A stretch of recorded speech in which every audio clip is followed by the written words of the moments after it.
Romanos, capítulo 12, do versículo 9 ao 16. O amor seja sem hipocrisia, detestai o mal, apegando-vos ao bem. Amai-vos cordialmente uns aos outros com amor fraternal, preferindo-vos em honra uns aos outros. No zelo, não sejais remissos. Sede fervorosos de espírito, servindo ao Senhor. Regozijai-vos na esperança, sede pacientes na tribulação, na oração perseverantes. Compartilhai as necessidades dos santos, praticai a hospitalidade. Abençoai aos que vos perseguem, abençoai, e não amaldiçoeis. Alegrai-vos com os que se alegram, chorai com os que choram. Tende o mesmo sentimento uns para com os outros, e em lugar de serdes orgulhosos, condescendei com o que é humilde. Não sejais sábios aos vossos próprios olhos. Quando o apóstolo Paulo escreve à igreja que está em Roma, uma igreja que cresceu, teve um desenvolvimento grande, associando, chegou um tempo que não somente houve uma perseguição, mas também o Estado se uniu à igreja, um rei se converteu. Então Paulo escrevendo para essa igreja, e que esses escritos são um alerta para a nossa vida como igreja, porque ele não escreve para um prédio, ele escreve para pessoas, e igreja somos nós, e que esse seja efetivamente para nós um alerta como igreja de Jesus Cristo.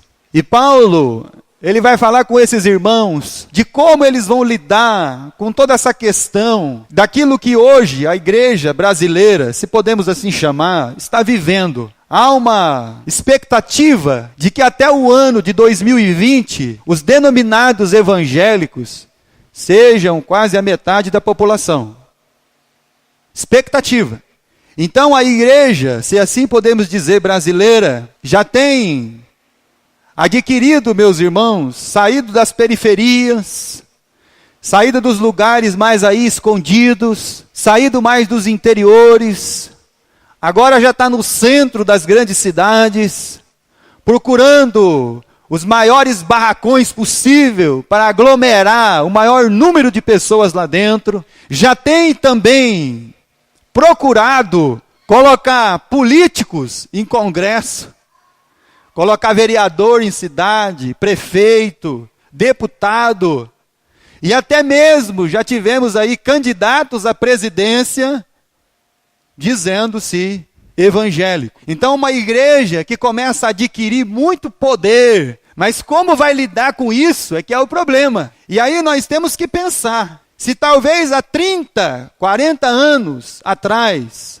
nós não tínhamos tantos políticos denominados evangélicos lá no Congresso, dentro do Tribunal Superior de Justiça, nas promotorias.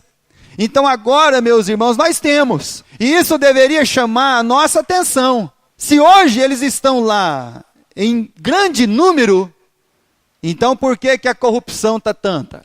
Então por isso que Paulo está escrevendo para essa igreja, para que ela tome cuidado, para não se corromper, para não perder verdadeiramente o foco do que é uma igreja de Jesus Cristo. Que uma igreja de Jesus Cristo, ela não tem que influenciar uma cidade por um prefeito ou por um vereador. Uma igreja de Jesus Cristo não tem que influenciar uma nação por um presidente. Se o Obama frequentava uma igreja, o Bill Clinton também. E nos Estados Unidos, quando o Obama é presidente, é lá permitido o casamento de homem com homem, mulher com mulher. Então, para você ver que isso é um perigo. E Paulo está dizendo para nós, Tomem cuidado para que vocês não tenham um entendimento errado e venham a se corromper, mas que vocês influenciem o lugar onde vocês estão, não pela pujança do prédio que vocês têm, não pelas pessoas importantes da cidade que estão assentadas nos seus bancos, mas que vocês influenciem o lugar onde vocês moram, onde vocês estão arraigados, edificados pelo amor, pela graça de Deus. Igreja não vai conseguir nada, meus irmãos, em congresso. Pastores batendo boca com políticos corruptos não vão conseguir nada. Porque se fossem homens de Deus, chamados verdadeiramente para pregar um evangelho de Cristo, eles estariam nas cidades, nas vilas, em todos os lugares, como o mestre ensinou. Estariam trabalhando por um reino e não estariam recebendo ofertas de 150 mil reais e 200 mil reais. Então o apóstolo Paulo, falando isso com a igreja, um alerta de não entender e um alerta de não atender o verdadeiro propósito para acabar corrompendo as nossas vidas, a vida de cada um de nós. Sabe como nós vamos mudar as coisas, meus irmãos? Efetivamente, de uma igreja. E o apóstolo Paulo diz: vocês correm o risco de não entender e nem atender o propósito e compromisso verdadeiro ao qual vocês foram chamados. E isso pode corromper os vossos sentidos, associações governamentais, mas diante também das circunstâncias adversas e também a sua integridade. O que é integridade, irmãos? É o estado de uma pessoa reto, incorrupto, que não se corrompe. Isso é ser íntegro. É manter-se fora de toda e qualquer corrupção. Isso é o que Jesus chama de perfeito. Então Paulo, escrevendo para essa igreja, ele fala como eles não vão se corromper. Quando Josué está conversando com o povo de Deus, lá no capítulo 24, versículo 14 de Josué, ele diz assim: temei ao Senhor e servi-o de uma maneira íntegra e com fidelidade, com integridade de coração. Quando a Bíblia vem falar de Davi e dos seus descendentes, a Bíblia fala assim: e o rei serviu a Deus com a mesma integridade de coração, igual a seu pai. Integridade de vida. Isso vai mudar as questões das circunstâncias. Por isso que no capítulo 12, o apóstolo Paulo começa rogando: eu rogo, irmãos, que vocês não se conformem com este mundo e vocês não tenham o desejo de andar nas concupiscências e nos caminhos que esse mundo coloca para cada um de vocês. Que vocês não se conformem com isso. Que isso não seja a maneira de cada um de nós, como igreja, representada uma igreja de Jesus Cristo, de tomar como forma de andar e de caminhada. Ah, mas nós estamos no 3º milênio, pastor. Sim, mas a palavra de Deus continua a mesma. A palavra de Deus não mudou. A palavra de Deus não mudou porque o tempo passou. Pelo contrário, o tempo vai passar. Nós todos aqui vamos passar. E a palavra de Deus ela vai permanecer. Uma das preocupações que Paulo sempre tem com a igreja é que os sentidos dos irmãos sejam corrompidos. E eles percam verdadeiramente o entendimento do que é ser igreja e seu propósito de existência.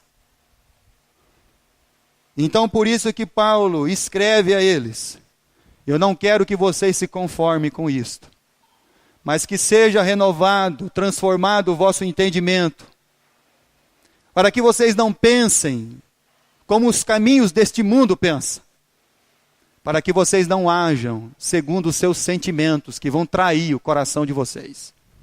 Romanos, capítulo 12, versículo 9. O amor não seja fingido, A minha tradução traz que o amor não seja hipócrita acima de tudo. Portanto, o amor não seja fingido. Nós temos um costume, meus irmãos, de dizer que nós ficamos irritados com o irmão. Por quê, irmão? Qual que é o nosso costume de dizer, irmão? Porque nós o amamos. E aí cria-se no coração das pessoas que a pessoa matou por amor. Olha só que negócio, irmão. Né? Olha o entendimento que as pessoas vão tendo das coisas. Ele matou por amor. Matou por amor. Ele não matou por amor. Ele não matou porque ama. Ele matou porque ele é um egoísta. Porque a única pessoa, na verdade, que ele ama mesmo é ele mesmo. Ninguém mata por amor. Na verdade, quando Deus quis nos salvar, Ele entregou o seu Filho para morrer por nós por amor. O amor, meus irmãos, não mata uma outra pessoa. O amor verdadeiro, ele mata nós por causa do outro. Isso é o amor. Isso é o que Paulo ele fala. E ele fala, meus irmãos, de uma coisa assim bem interessante. Na minha tradução, eu não sei como é que está a sua aí, mas aqui traz a palavra artista. Hipocrisia, ele é um artista. O que um artista ele faz? Ele toma um personagem. Ele se veste de uma personalidade. E aí Jesus ele tratou com um bando de artistas, irmãos. Você não imagina o tanto de artista que Jesus ele tratou. Capítulo 23 do Evangelho de Mateus. Quando você lê o Mateus 23, e aí você vai se espantar de ver sempre a palavra hipócritas, hipócritas, hipócritas. Vocês não são isso, o que vocês vestem. E a hipocrisia, meus irmãos, ela tem assim, no versículo 23, vamos ler. Ai de vós, escribas e fariseus hipócritas, porque dais o dízimo. Você até é dizimista, né? Dá o dízimo, certinho, né? Só que tem o seguinte, você dá o dízimo do hortelã, do endro, do cominho, mas tendes negligenciado os preceitos mais importantes da lei, a justiça, a misericórdia, a fé. Deveis, porém, fazer estas coisas sem omitir aquelas. E aí você vai orar e diz assim, Senhor, obrigado porque eu sou um dizimista fiel. Mas eu não sei por que esse rapaz está fazendo aqui do meu lado aqui, Senhor, porque eu não gosto dele. E aí toda a sua obediência, ela já caiu por terra. Tudo aquilo que você projetou como obediência já caiu por terra. Porque Deus ele diz assim, não seja um hipócrita. E o hipócrita, meus irmãos, ele veste uma fantasia. Tanto pode ser dentro como pode ser fora. Há controvérsias aí, há situações diferentes. Nós podemos ser uma coisa aqui dentro e outra lá fora. Ou outra lá fora e outra aqui dentro. Aqui dentro, nós podemos viver preocupados com cada um, mas não ligar para os que estão lá fora. Então pouco importa para você se uma criança vai vir na escola bíblica. Pouco importa para você se vai ter professor de escola bíblica. Pouco importa se vai ter aula de música, flauta. Pouca importância para essas coisas. Ou nós podemos ser ao contrário. Ficar tão preocupado com os de fora e criar uma barreira aqui dentro. Isso é um amor fingido, irmãos. Isso é fingimento. Isso é você mostrar uma pessoa que você verdadeiramente não é. Por isso que Jesus diz, ai dos escribas e fariseus hipócritas, são artistas. Eles querem passar uma coisa para as pessoas que eles não são. Versículo 24, guia cegos, o mosquito engole o camelo. Ai dos escribas e fariseus hipócritas, porque limpais o exterior do copo e do prato, mas estes por dentro estão cheios de rapina e de intemperança. Então nós devemos refletir mesmo, irmãos, como igreja de Jesus Cristo, como é o nosso proceder. Nós não podemos ter duas pessoas. E Paulo está dizendo assim, olha, vocês tomem cuidado, porque vocês podem se corromper com essas coisas. Em nome do amor. Eu matei porque amo. Eu fiquei irritado com você, irmão, porque eu te amo, viu? Ah, é? Mas a Bíblia diz que o amor não se irrita. Poxa! Então, por isso que a igreja, o apóstolo Paulo, ele está tendo todo um cuidado lá de falar com os irmãos, de expressar verdadeiramente o que é o amor, e que a única forma deles não se corromper é amar. Mas amar verdadeiramente, com sinceridade. Abra a sua Bíblia no Evangelho de João, capítulo 3. Quando nós falamos da expressão de amor, então o nosso exemplo só pode ser o de Jesus Cristo. No capítulo 3, versículo 16 do Evangelho de João, aquele versículo que você tem decorado já conhece decorado. Porque Deus amou o mundo de tal maneira que deu seu Filho unigênito para que todo aquele que nele crê não pereça, mas tenha a vida eterna. Esse versículo está decorado, então você devia compreender não somente a salvação, mas a expressão verdadeira do amor, que o amor ele não mata, o amor ele se entrega. Eu vou matar o meu amor para com você. Então isso não é amor. A verdadeira expressão do amor, meus irmãos, é o amor que se entrega. Não é o amor que mata. Não é o amor que se irrita. Quando nós falamos de amor, a expressão ela é essa. E aí, versículo 17 diz assim: porquanto Deus enviou seu Filho ao mundo, não para que julgasse o mundo, mas para que o mundo fosse salvo por ele. O amor, ele se entrega e salva. O amor salva a sua família. O amor salva os seus filhos. O amor salva aqueles que estão à sua volta. O amor que se entrega, ele salva a alma. Porque ele é abnegado. Ele não tem duas caras, ele tem uma cara só. Ele ama. Se você estiver aqui, lá fora, o amor não mata. O amor ele se entrega e salva. Quando Paulo fala a respeito desse amor sincero, o que Paulo está dizendo? Que nosso amor tem que ser sincero por causa da nossa paixão, do nosso entusiasmo, daquele jovem que se apaixona pela moça com aquele entusiasmo e vai. É isso? Não. Não. Paulo está dizendo que um amor sincero é um amor coerente. Que um amor sincero, ele é um amor com dignidade. Presta atenção.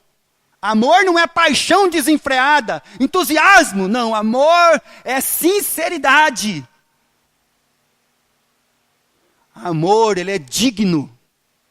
Ele trata dessa maneira, ele é coerente. Ele não gosta de um e não gosta do outro. Eu gosto de você, mas não gosto do outro ali. O amor não é isso. Por isso que sem essa questão na nossa vida, muito facilmente nós vamos ser corrompidos a nossa mente e todos aqueles que estão à nossa volta. Pode prestar atenção em uma coisa. Se você começar a falar de alguém perto de outra pessoa, você vai endurecer o coração daquela pessoa para com aquele. Amor não é isso. Então, por isso que Paulo diz assim, toma cuidado, porque vocês vão facilmente se corromper, porque vocês não compreenderam verdadeiramente o amor de Cristo. Que o amor, ele é coerente, ele é digno, e ele é compatível com aquilo que você confessa. Abra sua Bíblia em Romanos capítulo 5. O amor, ele é coerente O amor, ele é digno, ele age com dignidade. E o amor é compatível àquilo que você professa. Romanos, capítulo 5.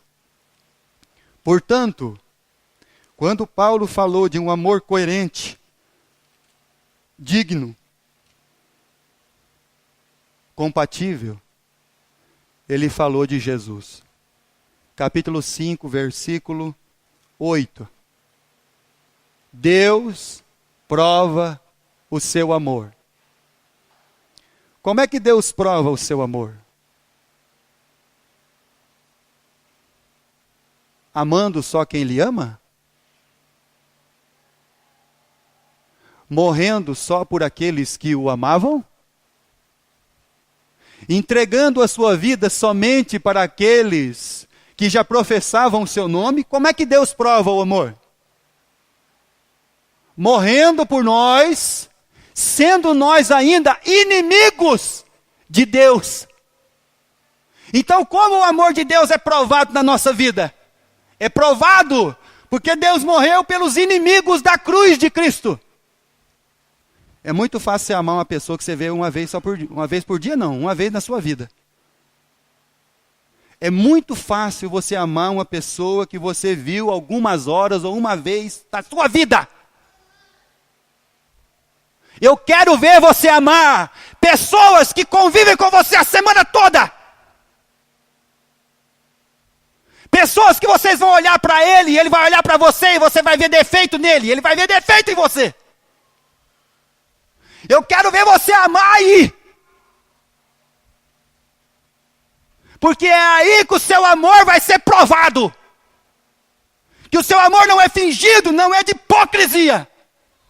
Eu quero ver você amar aquela pessoa que vai olhar para você e vai falar, não, não é assim. E aí você vai ficar chateado.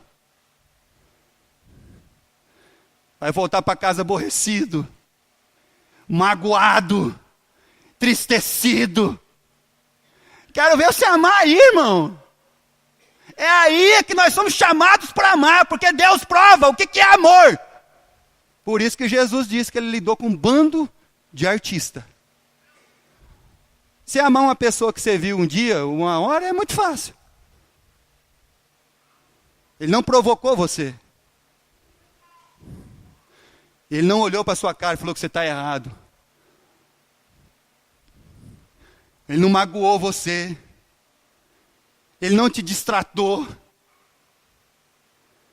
Ele não olhou para a sua cara e falou um não bem grande. Não! Não.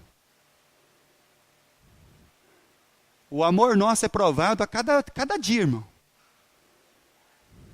É aí que eu quero ver. Deus prova o seu amor para conosco. Que maneira? Em que Cristo morreu, sendo nós ainda inimigo. Evangelho de João, capítulo 13. Amar uma pessoa, meus irmãos. E nós vamos ver uma vez por ano, cada 10 anos, ou nunca mais. Muito fácil. Quero ver amar aquele que você vê todo dia. Eu quero ver você amar aquele que exprime os seus defeitos. Aquele que um dia te magoou. Aquele um dia que talvez vai te distratar. É aí que eu quero ver o amor não fingido. Evangelho de João, capítulo 13, versículo 1. Ora, antes da festa da Páscoa, sabendo Jesus que era chegada sua hora de passar do mundo para o Pai, tendo amado os seus que estavam no mundo, amou-os até o fim. O amor coerente, digno, ele não é amor de uma semana, de um ano, nem de um mês. Ele é um amor até o fim. Versículo 9 do capítulo 12 de Romanos. O amor tem que tomar decisão. O amor é chamado a tomar uma decisão. Final do versículo 9. Separai-vos do mal e apegue-se ao bem. Ele rejeita o que é mal. e se apega ao que é bom. O amor toma uma decisão, mas não pura e simplesmente em nome do amor. O amor toma uma decisão por ele, não pelo quem ou o que eu gosto. O amor não toma uma decisão pelo que eu acho ou o que eu gosto. Amor não é isso, irmãos. Amor não é eu gostar, porque quem gosta muito não ama.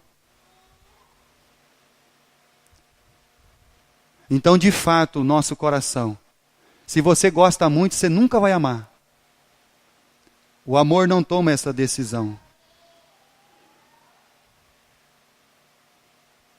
Se essa decisão é tomada pelo que eu gosto ou o que eu acho, não é amor, é egoísmo. E egoísmo corrompe. Filipenses capítulo 1. E Paulo está dizendo para aquela igreja, como vocês não vão se corromper?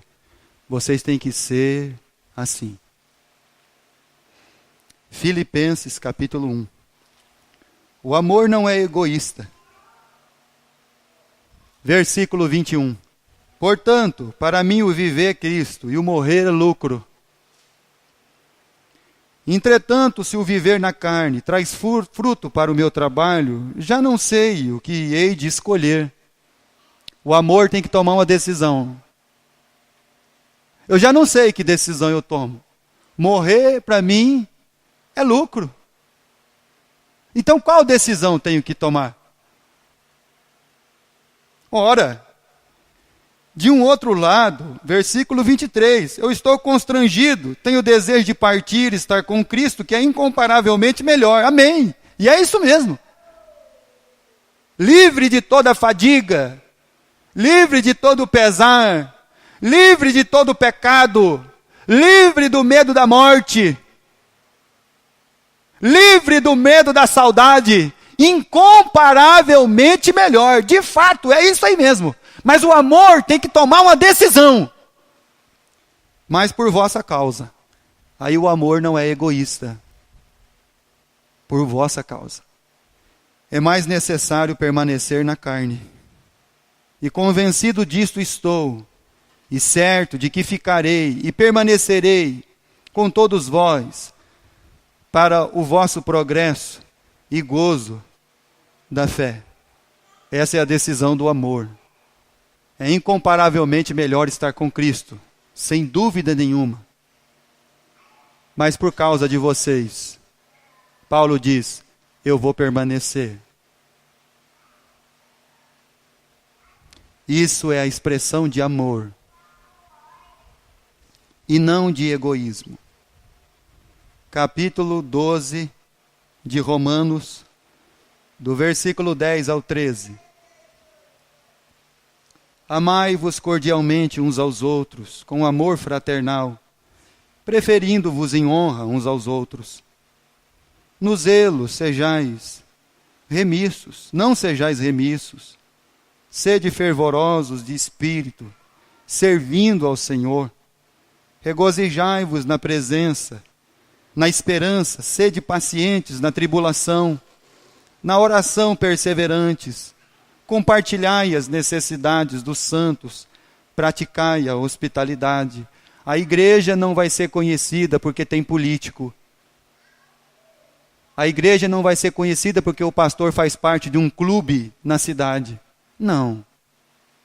Porque ele faz parte de um lugar lá. Não. A igreja vai ser conhecida, meus irmãos, por todos esses atributos. Pelo seu amor, pela sua entrega, pela sua vida, pelo propósito sincero da sua existência. É dessa maneira. Sede hospitaleiros. Versículo 14. Abençoai os que vos amaldiçoam ou perseguem. E aí Paulo diz, abençoai e não amaldiçoeis. Não amaldiçoa a pessoa que te persegue, abençoa ela. Você quer vencer o inimigo? Abençoa ele. Porque é um irmão seu vivendo na ignorância. É ignorante. Porque ele desconhece do assunto. Então não amaldiçoa ele. Abençoa ele. Abra sua Bíblia em Tiago, capítulo 3. Tiago, capítulo 3. Versículo 17. O livro de Provérbios diz que aquele que acha sabedoria, ele acha maior tesouro do que o ouro e a prata refinada. Lá no capítulo 3 de Provérbios. É muito melhor. E aí Tiago diz assim: a sabedoria, porém, lá do alto, é primeiramente pura, depois pacífica, indulgente, tratável, plena de misericórdia, de bons frutos, imparcial e sem fingimento. Imparcial.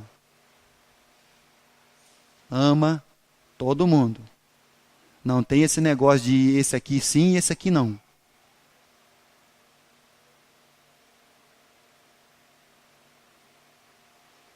Imparcial.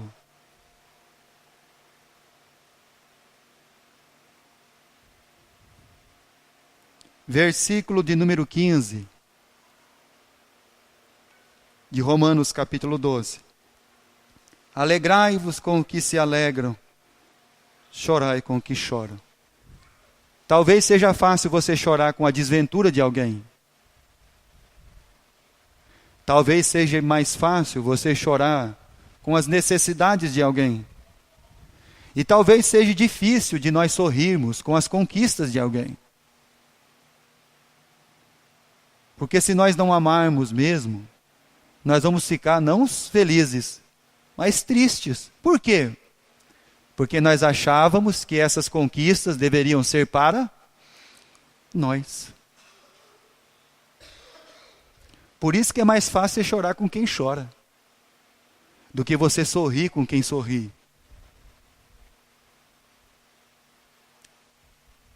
É porque o nosso amor ainda não é amor, é um egoísmo.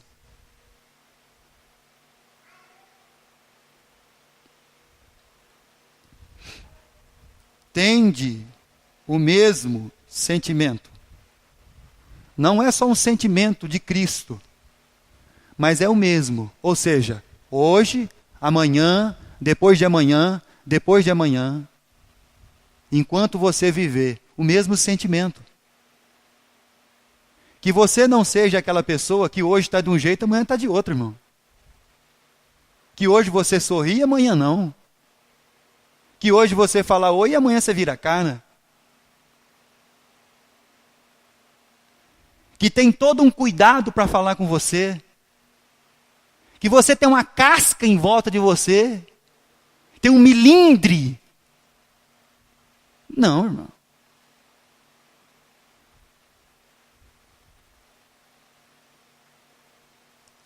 Quando os amigos de Jó foram falar com ele, irmão, ele não aborreceu ninguém, nem xingou ninguém.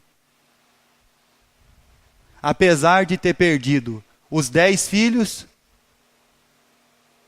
tudo que tinha foi roubado, a saúde foi lhe tirada, estava fedendo, a mulher nem queria chegar perto, de tanta úlcera que tinha no corpo.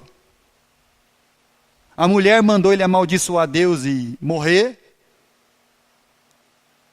Mas a Bíblia diz que ele manteve a sua integridade diante de Deus e diante dos homens. E apesar de seus amigos, o Elifaz, o Bildade e mais 2, terem ido lá para acusar ele de pecado, porque é o que eles fazem. Eles acusam Jó de pecado, por isso que ele estava passando por aquilo. E o Jó falava, não.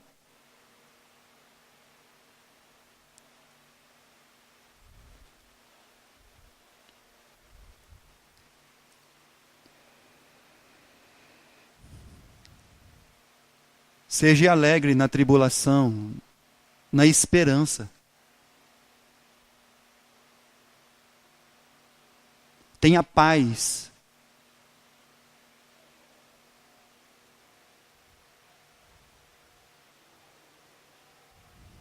Seja constante.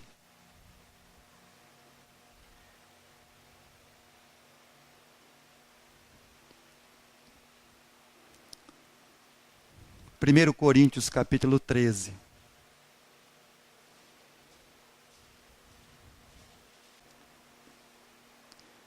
Versículo 8.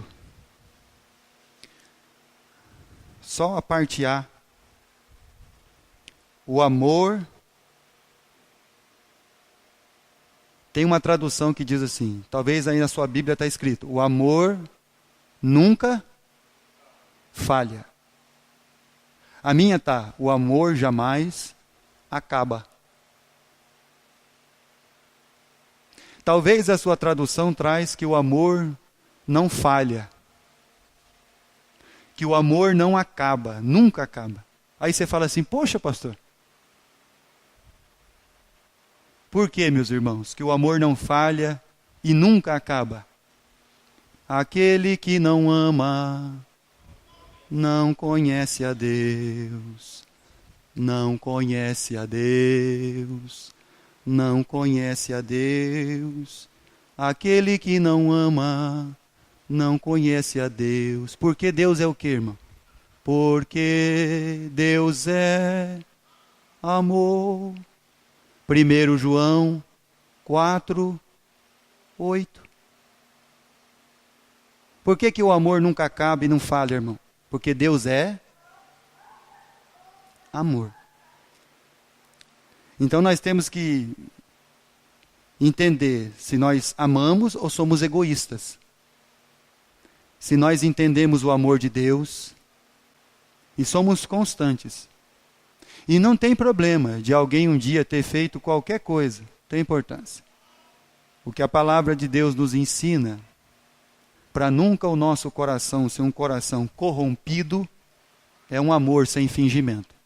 Para que os nossos sentidos, a nossa mente não seja corrompida, para que uma igreja não perca efetivamente o sentido verdadeiro pelo qual ela existe, o seu propósito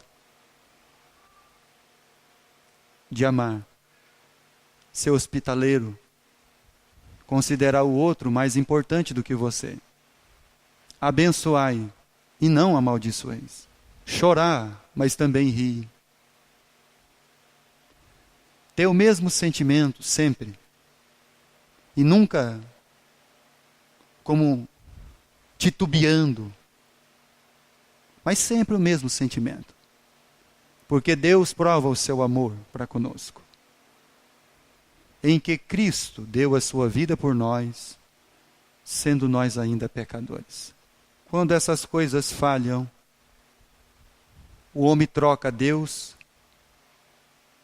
por uma estátua, por uma deusa Diana. E é por isso que você vê lá em Romanos capítulo 1, eles trocando Deus por uma imagem de um quadrúpede e de um réptil. O amor não mata, mas se entrega e salva.